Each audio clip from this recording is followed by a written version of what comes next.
Recipe घेऊन आली. आज बनवणार आहे मी गावरान पद्धतीने झिंग्याची चटणी. झिंग्याची चटणी बनवण्यासाठी मी घेतलेले आहे 1 टमाटर, 1 कांदा, 5 लसणाच्या पाकळ्या, 5 ते 6 हिरवी मिरची, थोडेसे जिरे, थोडीशी कोथिंबीर, थोडेसे झिंगे. उकळीमध्ये लसूण घेऊ, मीठ. तव्यामध्ये झिंगे भाजून घेऊ. झिंगे चांगले लालसर भाजलेले आहेत, पण त्याला काढून घेऊ.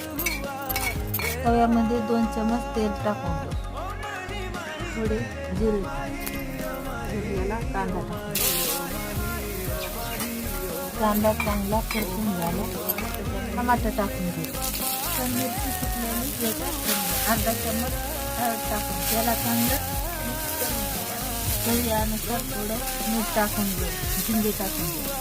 चांगलं असे मिक्स करून छान अशी कुरकुरीत चटणी तयार झालेली आहे. त्याच्यामध्ये